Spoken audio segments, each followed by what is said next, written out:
Morning friends, happy Monday, how the heck you doing? And we're waking up on Monday again in the UK with another confusing story because some elements of this story just don't make sense and don't add up. The Princess of Wales has completed the grueling 3 Peaks challenge in a bid to spread her message about life during and after cancer. Who would have guessed that the cancer card would be replayed again just as Meghan and Harry are dominating the international headlines? Get to the point, Martin. The article explains that Catherine, completed the trek alone, but with the support of Mountain Rescue. Alone, wearing a ring worth millions. Mountain Rescue, no bodyguards. How were Mountain Rescue employed? Can anyone call them up and get support if they want to do this? I've actually done the same trip, and it is emotionally and physically draining. So hats off to anyone that completes it. Normally people have friends and family around, and Kate certainly would have had bodyguards. Before the royalists start going on about my doubts about whether she actually did this, there is an alleged video of Kate ascending Ben Nevis with some Mountain Rescue and videographer type people.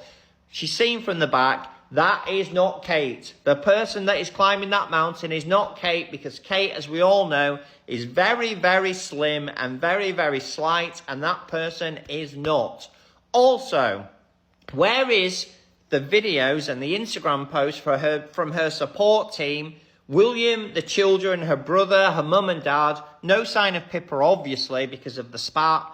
Where is the content, the Instagram content of them welcoming her back on the final descent, Snowdon in Wales? James is a massive fan of Instagram. He's all over the PR for his dog food brand. Where are the moments? Where are the family snaps? Where are the normal members of the public that snaps are going up, snaps are coming down, etc., etc.? Why is it all polished videographer style material with no content of the actual trip? Now, I could be wrong, and that could all be coming later in some polished little video. I don't know. Lastly, before I stop my rant, cancer and the survivors of cancer always say about humanising and giving back after, and I think Catherine has tried to do that in this walk. Why didn't she just volunteer at the Great Marsden? She's got so much time on her hands, 16 weeks off a year on holiday, and they're not the weeks where she has one arrangement, one official engagement on a Wednesday. They're where she is completely absent from public life. William and Kate disappear for 16 weeks, at least a year, 4 months of the year, right? Why didn't she just volunteer at the Marsden, the Royal Marsden site? That would have been the easiest way to raise awareness and give back, right? She could have had her bodyguards there. She could have volunteered maybe 3 days a week for 3 months. She's fit enough to do this, not fit enough to be a volunteer. To me, I'm sorry to everyone that's done this and completed this. It's a massive achievement. In my mind, I'm not sure whether the watch what they do has actually been done. That's it from me. Hold on to your hats, because the UK media machine is back at it again, and this time they're spinning a fairy tale so wild it deserves an Oscar. The headlines are screaming that Kate Middleton just casually knocked out the National 3 Peaks Challenge, climbing the 3 tallest mountains in the UK, over 23 miles of brutal hiking, all in under 24 hours. And of course she did it looking absolutely flawless, smiling in a crisp little baseball cap and jacket at the top of a freezing, foggy mountain. Are we seriously supposed to buy this? Let's be real for a second. Regular people do the 3 Peaks Challenge after months of intense, exhausting training, and they finish it looking like they crawled through a war zone. They are sweaty, they are blistered, their knees are crying, and they smell like pure desperation. But Kate? She goes on a secret solo mountain marathon and pops out at the finish line looking like she just walked out of a high-end activewear commercial. And look at the sheer production value of this entire narrative. They want us to believe she was out there just casually grinding up Ben Nevis on her own. But oh, look at that, the entire royal family, her parents, her brother, and a whole squad of mountain rescue teams just happened to be waiting at the bottom in Wales with the cameras ready to roll. It is giving major, highly coordinated PR campaign energy. This isn't about charity, it's about staying relevant. Every time the public starts tuning out the royals, the media machine prints out a fresh script to make them look like superhuman saints. For regular people working 9-to-5 jobs, dealing with real-world struggles, this kind of manufactured, heavily managed imagery is just exhausting to watch. We don't need another orchestrated photo op wrapped in an endurance stunt. The internet sees right through the setup, and honestly, the desperation to stay in the news is getting pretty embarrassing. The internet has officially turned into a high-tech crime lab, and honestly, the internet is 100% right to be suspicious. We've reached a point where a 5-second clip of a casual walk drops, and immediately everyday people are pulling out the digital microscopes. You've got people slowing the video down to a crawl, zooming in frame by frame, tracking every single angle. And the media tries to claim the internet is just being wild. But let's be real for a second.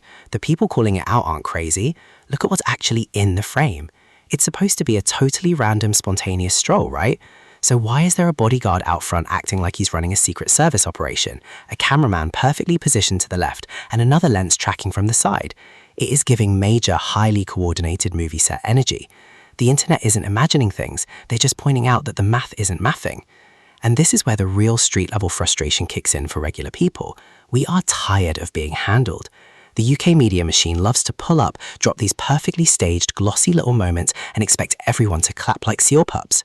They prop up the royals for doing the absolute bare minimum, painting a simple stroll down the block like it's some heroic historic achievement. Regular people are out here grinding, working real jobs, living real life without a personal camera crew documenting our every step from 3 different angles. So when a video looks like a full-blown PR setup, the internet is going to dissect it. We're not playing along with the fairy tale anymore. We're looking at the production crew, calling out the staging, and refusing to buy the hype. It's hilarious, it's chaotic, and the internet is keeping receipts. The second you spot a whole camera crew hiding in the bushes, the whole vibe changes. You're not watching a casual stroll anymore, you're watching a full-blown Hollywood production with zero budget for acting. The internet has this crazy superpower, it can smell BS from a mile away. One second, the media's trying to sell us this wholesome, totally organic moment of a royal just out for a walk. The next second, someone points out the guy with the massive boom mic, the 3 different camera angles, and the security team acting like they're protecting a nuclear launch code. Boom, the illusion is completely shattered. It instantly flips from, oh look, a normal human, to, wait a minute, this is a highly orchestrated PR stunt. And let's be real about what this does to regular people's heads. It makes us look at everything with major side-eye. If a simple walk to the shops needs a director, a lighting crew, and 3 different takes, what else is fake? Regular people don't have a personal hype squad filming them from the perfect angle when they go buy a loaf of bread. If I try to walk down the street with that much production energy, the neighbors would think I've completely lost my marbles. That's the real human takeaway here. People are just exhausted from being treated like they're blind. We're over the polished, manufactured fairy tales. The second a video feels like a commercial instead of real life, the internet is going to clown it. We don't want a stage performance wrapped up as a candid moment. We want the truth. And right now, the production value is way too high to buy. Once the internet pulls out the digital microscope, it is game over.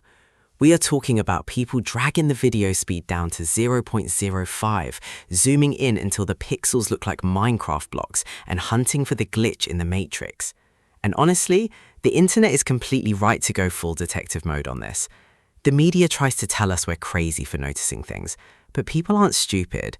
When you see a video that's supposed to be candid, but the lighting looks like a high-end shampoo commercial, and the subject's posture changes from angle to angle, something ain't adding up.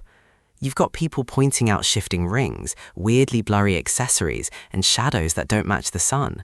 The establishment calls it a delusion, but regular people know better. We know the palace and the UK press love to drop these staged, sloppy edits and expect us to just swallow it whole. Think about what this means on the street level. Regular people are totally exhausted from being lied to by billionaires with massive PR budgets. We live in the real world. We know what a normal, messy, unpolished video looks like because we take them on our cracked phone screens every day. So when a royal video drops and it feels like a heavily managed illusion, the internet is going to tear it apart pixel by pixel. We're not falling victim to bias, we're just refusing to play along with a fake narrative. If you're gonna stage a moment to stay relevant, at least make sure your editor knows how to blend the frames. The internet keeps the receipts, and the receipts don't lie. The timing on this is so loud, it's practically screaming. Just as the news drops that Harry and Meghan are locking in their big return to the UK for the Invictus Games countdown, What happens? Boom! The palace press office instantly hits the big red button and rolls out the ultimate distraction. They pull out the cancer card, dust off the hiking boots, and suddenly the headlines are completely flooded with this superhero mountain climbing narrative. It is the most transparent, predictable playbook in the game. The media machine works overtime on this exact formula. The second the Sussexes start pulling international eyes and dominating the news cycle, the palace realizes they're losing the spotlight. So what's the move? They manufacture a massive emotional PR counterattack.